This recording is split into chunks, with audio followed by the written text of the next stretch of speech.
Hello, I'm a nostalgia critic guy. Remember it so you don't have to. If there's ever been a decade-spanning franchise that's just warmed its way into our hearts, it would have to be Alvin and the Chipmunks. Though not for me, I thought they were creepy rodent people. And if you're wondering why I'm in a totally different location this weekend, it's because I'm at UBCon, hiding from my denizens of fans. Well, I'm hiding from my mini fans also.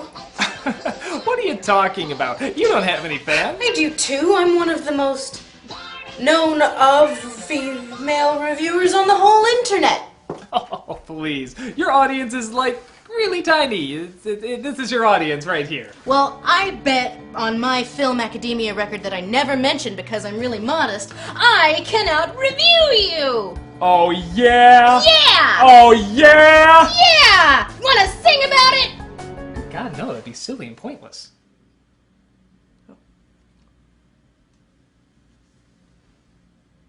So in the 50s, there was this guy named Ross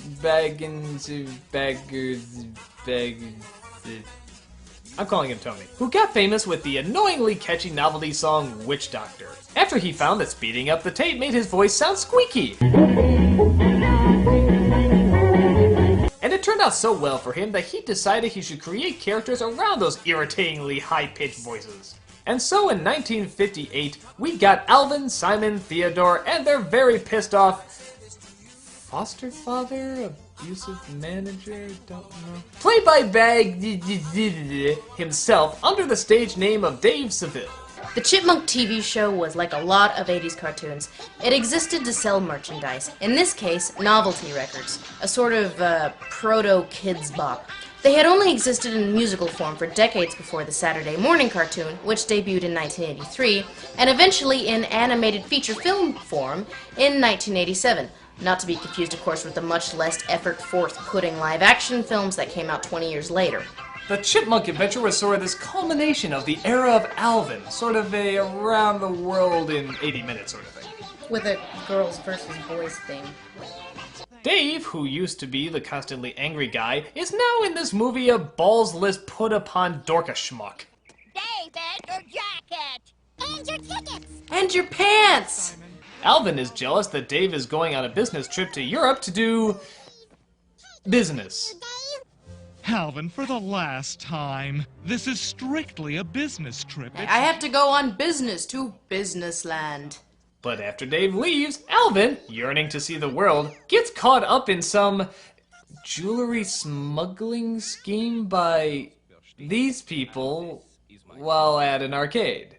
The common hangout for criminal aristocrats. Girls are winning! Unacceptable! Now, the Chipmunks and their adventures are silly but fun, but the bad guys are by far the worst part of this movie. Just look at the animator's misguided attempt to make them look realistic. All of the realistic human animation in this movie is kind of grotesque. Even Dave with his Bob Saggety face. The two bad guys are a European of some kind of clown who looks like Paris Hilton in 30 years, and her lover, Klaus. Are you thinking what I'm thinking? They're brother and sister. Ooh. We're quite wealthy and very bored. So the two bad guys are diamond smugglers, apparently, and they come up with the world's stupidest plan to sell their jewels across the world. I'd race you around the world right now! These pop stars over here are perfect mules for our drug cartel. And only Simon, the whiny conscientious objector, suspects that something might be fishy, but goes along with it anyway. Mr. Furstein, I beg you to call this off. Alvin is a cocky prick, Simon is smart but would rather bitch from the back than actually do anything, and Theodore likes to eat. He's fat! The Chipmunks, on the other hand, why bother? I mean, they are fundamentally identical to Alvin and the Chipmunks. I guess you could argue that Jeanette had a little bit less personality than Simon, but other than that, they are identical. Well, they had a gender war. You'd never beat me if this were for real. Oh, is that so? Yeah, we can out-rock and roll you. The Chipettes were introduced in 1983 in the first episode of the Chipmunks' new TV show. The Chipmunks up until this point mostly existed on record, not TV, and the Bagdasarians wanted to cover a wider range of songs, specifically female ones. Hell, even with Babs and Buster Bunny, there are some differences and these unique identities, but here, nothing. It's just the Chipmunks, except they're a little girlier. We've got to keep these two apart. So, the Chipettes were created to sing, not to be character foils to the Chipmunks, which will explain a lot. I guess a competition between the two would definitively settle the boys versus girls debate, as the fact that one side is boys and the other side is girls is their only point of difference. That and the fact that the Chipettes have clothes that fit. The Chipmunks get out from under the watchful eye of their babysitter, who I'm pretty sure is supposed to be a drag queen, by taking some of Dave's words and editing it for the babysitter. Hello, Miss Miller. I want Alvin, Simon, and Theodore to meet me in Europe. Here. Bye-bye. Meet me in Europe City, the capital of Europe. David, are you drunk? So this is all the Chipmunks need to set off on their round-the-world adventure. All except for Simon. Please reconsider. Tell somebody! Go to the police! Go around and alert somebody instead of just whining about you half-erased rescue ranger! This is a brilliant plan. An utterly brilliant plan. Quick, give a bunch of child chipmunks hot air balloons and diamonds, and let's choose the slowest travel method available. They might as well be walking on their hands. Jamar will never suspect them in a million years. No one will catch our diamond cartel if it's in a hot air balloon mewed by chipmunks. For the last time, Eleanor, there is no hurricane. Well, how about that hurricane over there? And the rest of the movie is vignette-y little scenes where the two groups are in different countries having different adventures. The girl's starting off scuba diving and being chased by a shark. Whoa, she's like a dolphin. Whoa, holy shit! She's got some impressive leg strength. And the boy's starting off in Mexico. This can only lead to good things. It is our annual fiesta! This looks like part of an amusement park, like Epcot's enchanted ethnic stereotype. I'll have 2 cheese enchiladas with extra sauce, a tostada grande. He's fat! And stupid. Wow, quite an elaborate operation these not drug lords have going on. Oh, and they're also being pursued by some bad guys who want the diamonds for never disclosed reasons. And I think some of them might actually be good guys working for the feds. Okay, seriously, you can't catch 3 tiny rats on a slow-moving hot air balloon? I think real chipmunks would be harder to catch! Is Theodore ever going to eat? It's a spoiled brat, get wet. This is almost racist against whatever these people are. Are you sure they're brother and sister? They are brother and sister. Well, I don't think they are. They are. I don't think they are! They are! Wanna sing about it? No! I came prepared. Meanwhile, the Chipmunks and Chipettes only run into each other once. This being in Greece to do that musical number we almost keep parodying in this review. Alvin, what are you doing here? You do realize that there are more apples, right? Like, right there. Bunch of apples. How much you wanna bet we can out-rock and roll you? You know, Alvin, at least the Chipettes don't wear body-length turtlenecks. Oh, and Dave's there too. Dave's 5th month abroad. Hey, that looks like my boy. I guess it could be another trio of male adolescent rodent-like abominations. To the movie's credit, at least it's not a jukebox musical. And this is by no means a bad song. This was originally written by Terry Shattuck, who wrote Olivia Newton-John's Physical. You're living in a man's world, they tell us. Yeah, this almost sounds like a real song. I can totally imagine a real singer performing this instead of a bunch of cartoon gerbils. Thing is, this song wasn't actually originally written for this movie. It was written for a low-budget feature called Malibu Bikini Shop, which is about exactly what you think it is. Turtles. I feel like this scene sort of undercuts the message of this song.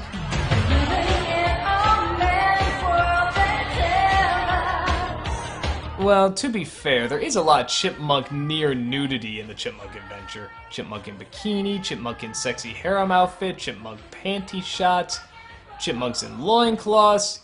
These people. It's not until the girls float over into, Indigistan that would cross the line from sort of uncomfortable stereotyping into actual ethnic stereotyping. In 10 years, I will make her one of my wives. I will marry that Chipmunk! I will have her as one of my many wives! Oh, but wait till you see what he gets Brittany for incentive. That is a guilt gift. At least they let you keep one thing, little penguin. I got that picture took with my penguin family at Penguin Sears. Well, the girls decide, obviously, to steal back their dolls, which are being guarded by cobras, and get the hell out of Dodge. Oh, but wait till you see what the solution is. Oh god, they're not gonna sing again, are they? No, worse. They're gonna seduce them with song. Just like we could do right. No! Don't solve your problems this way. You don't sing. It's not reality. Yes, here we have our Egyptian-themed song. Egyptian-themed? Sounds like a karaoke version of a country Elvis song from the 70s. Should we even begin to explore the Freudian significance of a bunch of prepubescent girls in sexy harem outfits singing a song called Getting Lucky to Snakes? Not if you want to get any ads on this video. Where's Eleanor during all this? I don't know, eating? Oh, there she is. I guess she was eating the whole time. Nope, that's actually the penguin with the Sears portrait in a heart locket. And the Chipettes decide to potentially forfeit the race to save the penguin. How do we get to Antarctica? Antarctica? How big could that be? Yeah, I like how the girls have the nurturing subplot and the boys have the forced slavery subplot. This plot twist makes the bad guys think the Chipettes have figured out their obvious, completely flawed scheme. One of the dolls rip and they see some of the diamonds. But that could have happened at any time. Regardless, Claudia and Klaus send their goons after the Chipettes, but they are no match for the penguins! And then the slaughter began. The penguins feasted well that night. Meanwhile, the Chipmunks... wait a minute, where the hell are they? Cambodia? Borneo? South America? The Congo? Where? Oh no, that means late 80s native tribes! Nothing but good things can happen here. I'm sure it will be nothing but respectful. See pretty clothes? Merchandise! Oh my god, that guy's man titties. Animators, why? I demand to know, why this artistic choice? Is that a dude or chick? And if it's a dude, why are his moobies so saggy? Did he just lose a lot of weight? This can only end well. With chipmunk sacrifice. Fortunately, the much less inept Chipettes show up in the nick of time to save them. How the hell do the Chipettes know where they are? I don't even know where they are. I have no clue where the heck they could be. I've narrowed it down to 3 continents. Why don't we go for some acceptable targets? You know, we get some Germans in there, make fun of the Lederhosen or the French and the Berets. We could go to New Jersey and make fun of the orange skin and the bumpets. We don't need to be in wherever they are. I feel like the Chipmunk Adventure was meant to be longer, you know? So many places left unvisited. So many cultures left uninsulted. Where's the writer of North when you need him? We just knew where you'd be. Thank God you had your GPS on you. Wasn't this before GPS? Shh. Thankfully, we're spared a "you're just saying that to keep us from winning the race" speech, as the Chipmunks and the Chipettes immediately join forces against the Splacken Sie Malice that is Klaus und Claudia. Wow, European Airlines produces a lot of garbage. It gets very quickly resolved by Mrs. Miller's incompetent driving and the fact that the kids always wear a seatbelt. Hey! What about my $100,000 bucks? Your $100,000 Yeah, they had to save your life. They pretty definitively won the race. And as the kids gain nothing but hearty life experience from which they will presumably learn nothing, the movie ends on a note of impotent rage. Alvin! So that's the Chipmunk adventure. It's funny, because Girls of Rock and Roll represents everything the movie does right, and something like Wooly Bully represents everything that the movie does wrong. Racist natives, shoehorn musical numbers completely irrelevant to the plot and even to its own scene. Like the new movies, the Chipmunk Adventures suffers from lack of focus. Is it about international jewel smuggling, chipmunks versus chipettes, travelogue of various countries, getting a kidnapped penguin back to Antarctica City? Nor do Alvin and Simon ever have to apologize for not taking him seriously and denying him delicious ethnic foods. But most relevant, the whole battle of the sexes thing never really comes to any conclusion. It's just Alvin is still bitching about it by the end of the movie. But more importantly, does the battle of the sexes thing apply to us? Does it? I think at first, but since we don't really have the same corporate oversight that products like these have, they moved more organically towards being more realistic. The Chipettes were just a total demographic move. So was Nostalgia Chick. Okay, in that way it's a very similar business move, but our differences don't necessarily have to do with our genders. We are different people with different methods of analysis regardless of gender, background, or education level. Wow, Critic, it's almost like I wrote this. So Nostalgia Chick was born from the idea of a gender-specific spin-off to look at gender-specific shows that I myself did not feel equipped to look at. But the thing is, you were intended to be just like the Chipettes and identical to me. And then you went rogue, and I'm kicking myself in the ass for hiring you every day. Exactly. And then you stopped answering calls and wouldn't answer our emails about what you should be doing. Yep. And having another contest would simply make us look bad. Uh-huh. So here we are. Here we are. Also, Alvin, yes, you lost the race. No, he didn't! I'm sorry. I can say all this other bullshit in your script, but he did not lose that race! Yeah, he did. No, he didn't! Yeah, he did. No, he didn't! Yes, he did. You wanna sing about it? Yes, I do!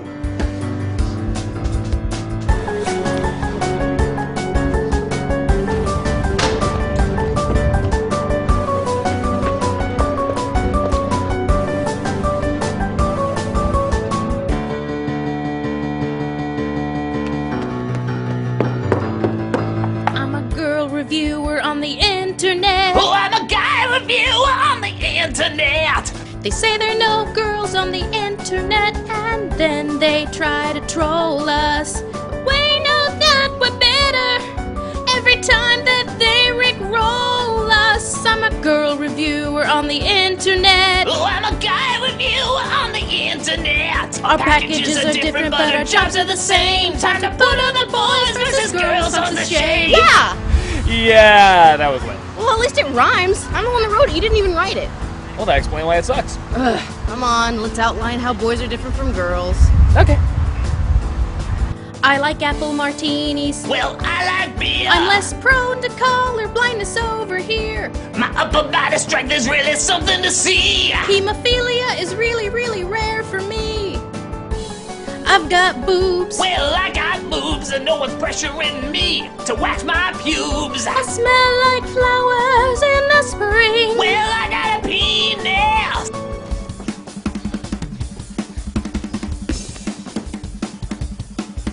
My linguistic skills are adroit and refined. Well, I don't know what that means. I live on average 2 years longer than you. Still got that penis. I'm emotional and more intuitive. Well, you suck at math.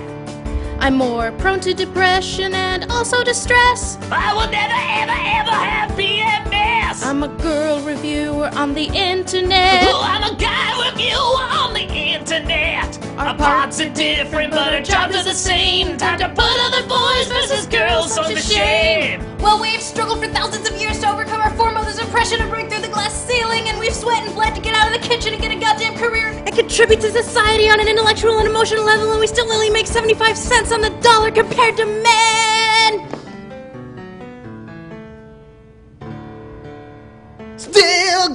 penis!